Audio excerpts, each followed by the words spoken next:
প্রচার চলছে জোর কদমে, তুঙ্গে বাকযুদ্ধ। এরই মধ্যে বুধবার বাঁকুড়ার তালডাংরায় নির্বাচনী প্রচারে বিজেপি প্রার্থীর বিরুদ্ধে বিদ্যুৎ চুরির অভিযোগ করেন তৃণমূল প্রার্থী। আমি সুভাষ বাবুকে অনুরোধ করব, এইভাবে মিথ্যা প্রচার করবেন না। যদি করেন, আপনার যে পোস্টে লড়াই করছেন, আপনার পোস্টটা বেআইনি। আমি স্কুটিনির দিনে আপনাকে লাথ মেরে ফেলে দিতে পারতাম। কারণ কি জানেন, কোনো আসামি সাজা কাটলে সেই আসামিকে নির্বাচনে দাঁড় করানো যায় না। তৃণমূল কংগ্রেস প্রার্থী অরূপ চক্রবর্তীর বিরুদ্ধে দুটি ফৌজদারি মামলা দায়ের করা হলো। সেখানে এমপি ল্যাডের বিষয়ে উনি মিথ্যে তথ্য পরিবেশন করেছেন। ষষ্ঠ দফায় আগামী 25শে মে নির্বাচন বাঁকুড়া লোকসভা আসনে। প্রচারের মধ্যে একে অপরকে বাক্যবাণে বিদ্ধ করছে তৃণমূল বিজেপি। আর ডাক্তার বাবুর মতো একটা সৎ পরিচ্ছন্ন লোক, যার গায়ে কোনো কালি নেই, তার বিরুদ্ধে প্রার্থীর নাম হলো কয়না চক্রবর্তী।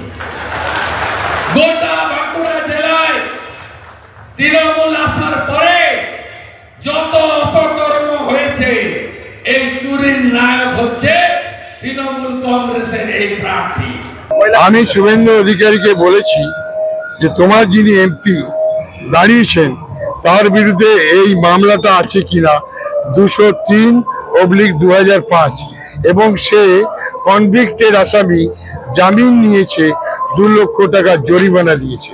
এটা কি উনি বলবেন যে ওনার সতী সাবিত্রী প্রার্থী না বিদ্যুৎ কেসের চোরের আসামি? শুভেন্দু অধিকারী আমাকে মাফিয়া বলছেন। 1000 ট্রাক কয়লা আটক করেছিলেন উনি যখন মন্ত্রী ছিলেন। 1 মাস কয়লাটা আটক ছিল বর্ধমান, হুগলি এবং হাওড়ায়। ছেড়ে দিল কেন? রোপা হয়েছিল, রোপা পেল না বলে কি ঝাঁপ দিয়ে বিজেপিতে চলে গেল? সে উত্তরটা আমি চাইছি। এরই মধ্যে বাঁকুড়া লোকসভা কেন্দ্রে বিজেপি ও তৃণমূলের রাজনৈতিক লড়াই গড়ালো আদালতে। বৃহস্পতিবার তৃণমূল প্রার্থী অরূপ চক্রবর্তীর বিরুদ্ধে একাধিক ধারায় মামলা রুজু করলেন বিজেপি প্রার্থী সুভাষ সরকার। এটা উদ্দেশ্যপ্রণোদিতভাবে হচ্ছে মানহানি, ফৌজদারি অপরাধমূলক মানহানি, সেটা তো হয়েইছে। সেটার আলাদা ধারায় আমরা করেছি 499/500। পিপলস রিপ্রেজেন্টেশন অ্যাক্টে এটা বলা আছে যে এটা করাপ্ট প্র্যাকটিস, ডেফিনিশন দেওয়া আছে যখন এরকম ভাবে ইলেকশনের সময় এইভাবে মিথ্যাচার করা। ফৌজদারি মামলা করার পাশাপাশি 100 কোটি টাকার মানহানির মামলা করার হুঁশিয়ারিও দিয়েছেন বিজেপি প্রার্থী। আর এই ঘটনাকে ঘিরে জেলায় শুরু হয়েছে নতুন রাজনৈতিক বিতর্ক। পূর্ণেন্দু সিংহের রিপোর্ট, এবিপি আনন্দ, বাঁকুড়া।